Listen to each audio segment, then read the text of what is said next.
the midst of our MLS season, and a huge part of the excitement at a Portland Timbers game is their suspender-wearing lumberjack mascot. Without him, no offense, you're just watching a soccer game. For 12 seasons, that lumberjack was Timber Jim, aka Jim Serrell. He basically showed up one game in 1978 with a chainsaw, and after he was somehow let into the stadium, he captured the hearts of fans and the club with his stunts, hanging from rafters, climbing 100-foot poles, and of course, slicing logs.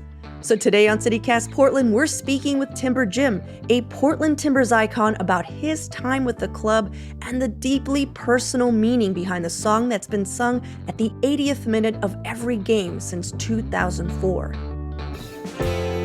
It's Monday, May 1st. I'm Claudia Meza, and this is what Portland's talking about.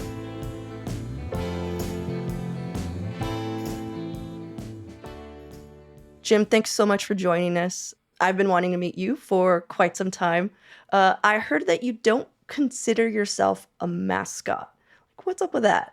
Well, mascots, generally speaking, wear suits. Mm-hmm. They're inside of a big fuzzy suit or something like that. And they don't interact. They don't actually speak. They're anonymous inside a suit. And I've been nominated for the Hall of Fame of mascots, and I can't get in because I don't wear a suit. Oh, really? Yeah. But I prefer to be called the Director of Love and Celebration. Yeah. Rather than a mascot, because it's more really what I did, I kind of roamed around and was able to interact with people.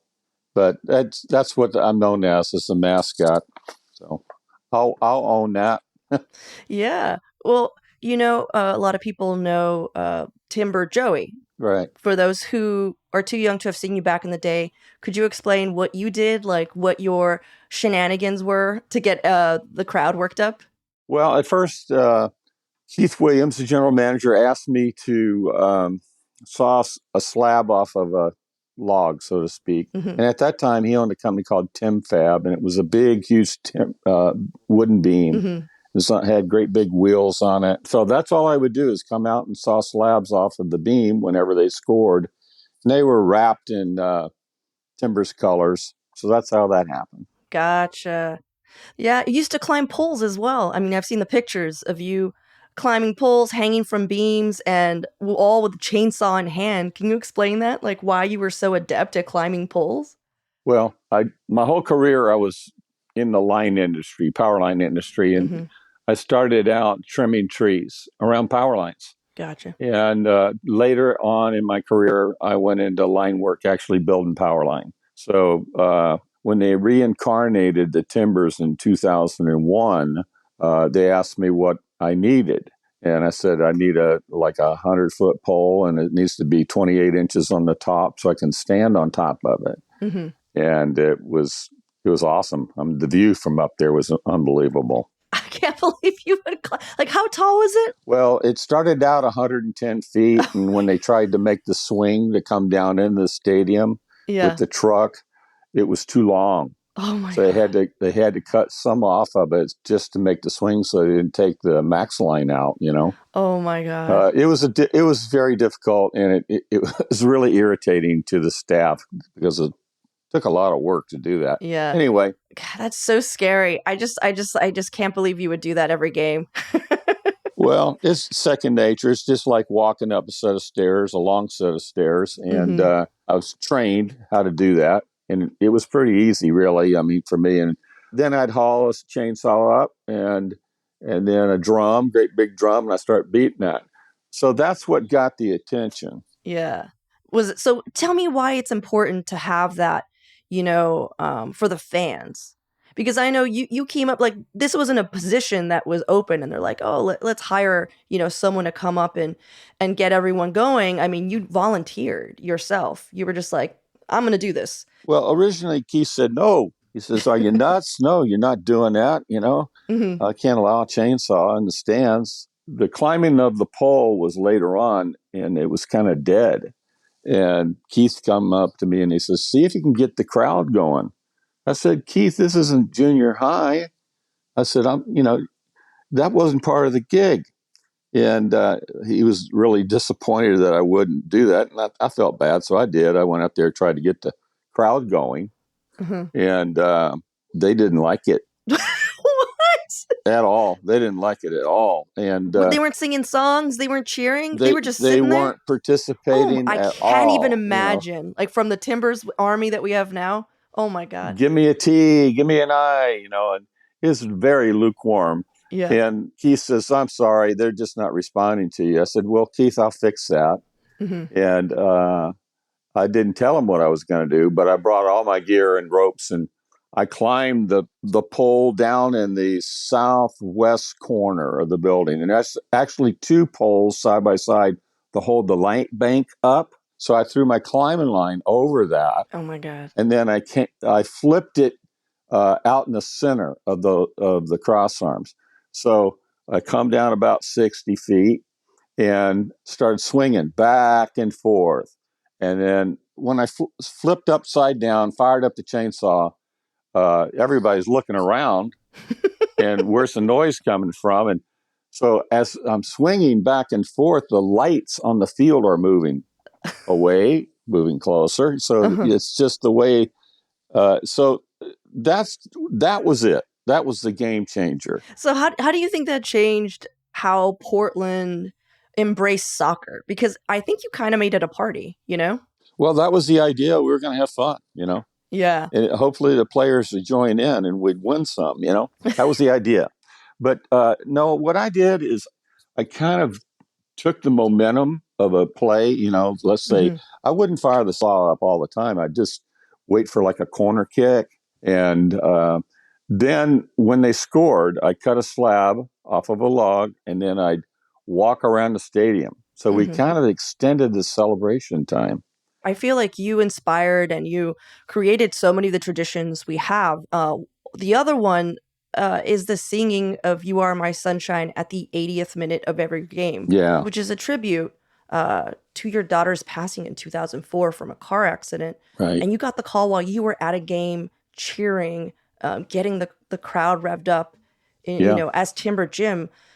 Can you tell me how that tradition came to be? Because I mean, you going through all your grief, I can't imagine you were just like, this is what's happening. I mean, Yeah, it was. Well, I didn't know what happened at the time. They came yeah. up to me and said, "You got to go home," Hmm.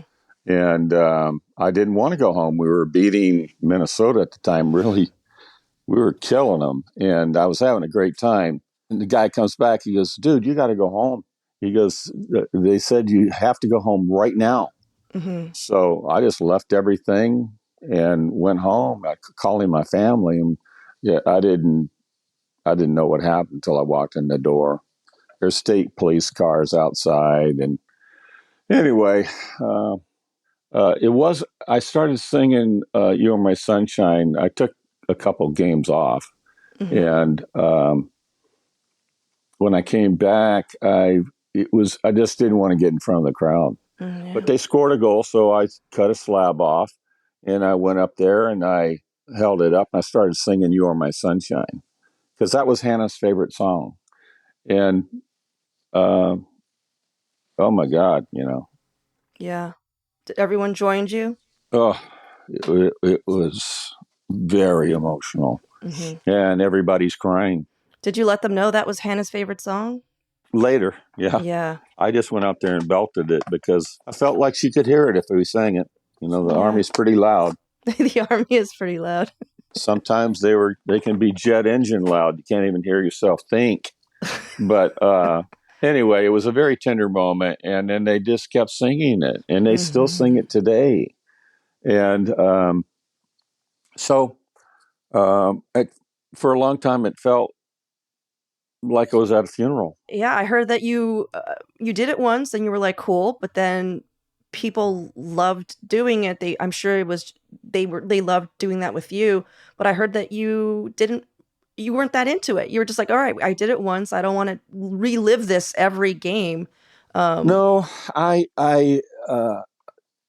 it's changed. It's not about me. It's about the song is a tribute to the team. You know, at one point I felt like this is enough. You know, but they kept singing it, and Diane and I see the song in a different light. So your feelings changed about the Yeah. tradition because and then it became more about the team and it was no longer about your personal loss. Is that what I'm Yes. hearing? Yes. Yeah. It really is.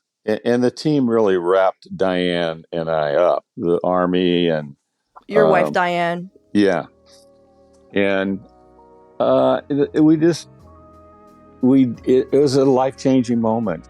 We're going to take a quick break here. We'll be back with more from Timber Jim in just a moment.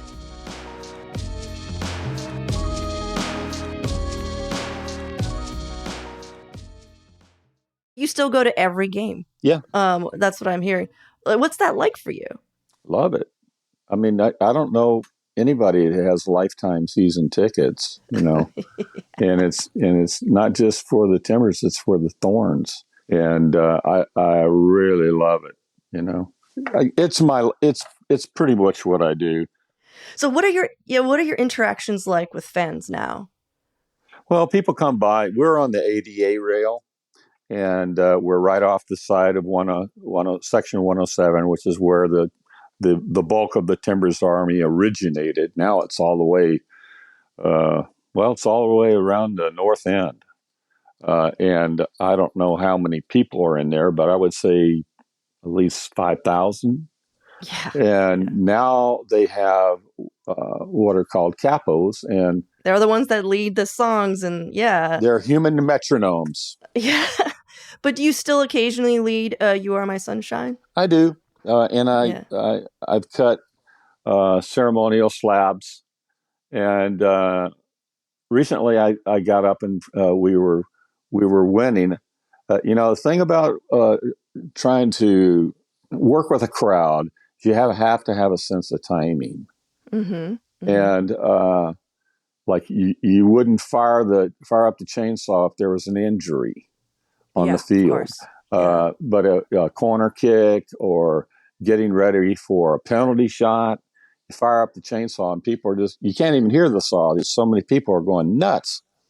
And then after you cut the slab, uh, then you just pack it around. I packed it around the stadium, and I love going, and I'll go until the day I die.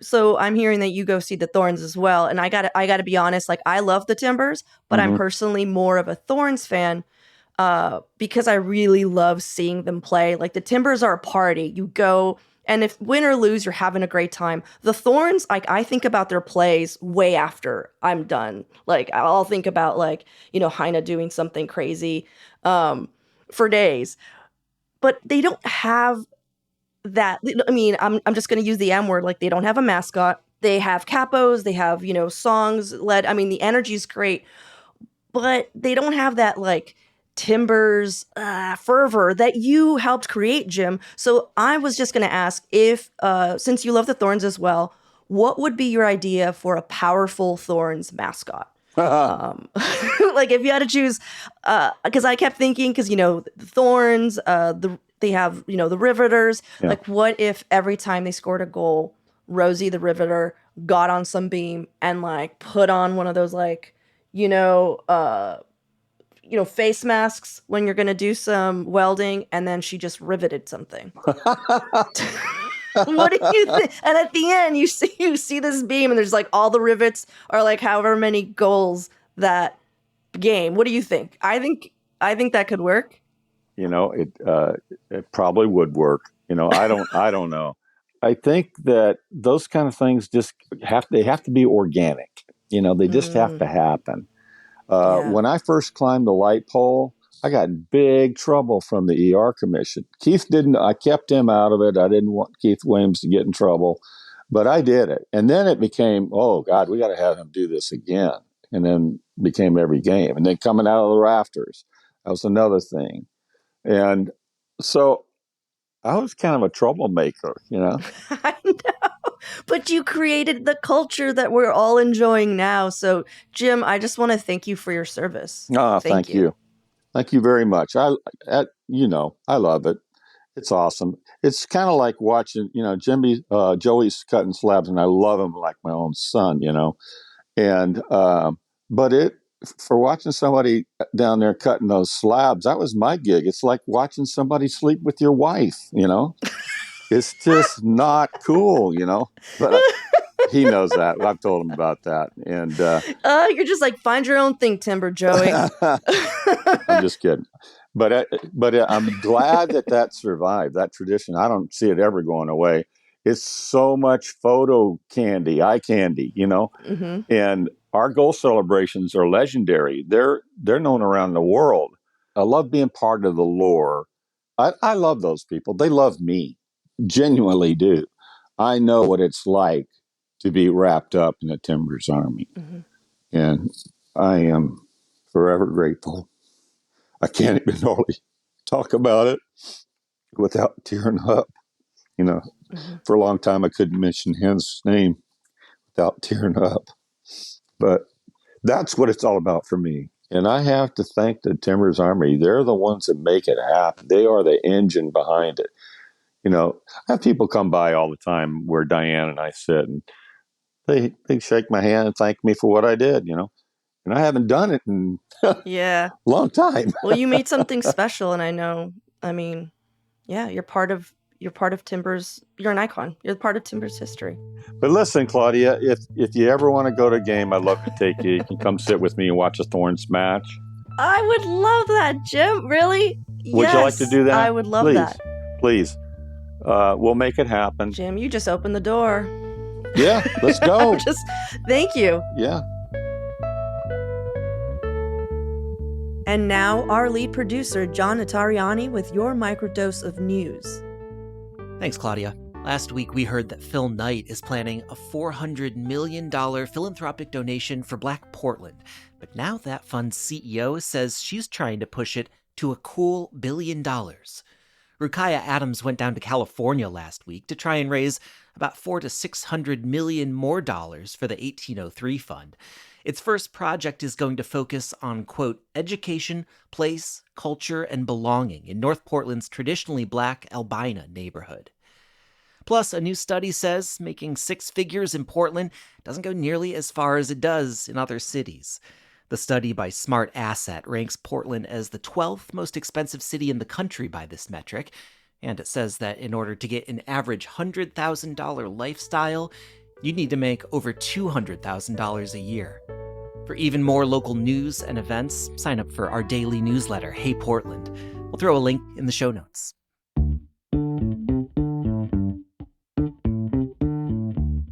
That's all for today here on CityCast Portland. If you enjoyed the show, why not tell a friend, rate, or leave us a great review? We'll be back tomorrow with more from around the city. Until then, see you at Slim's.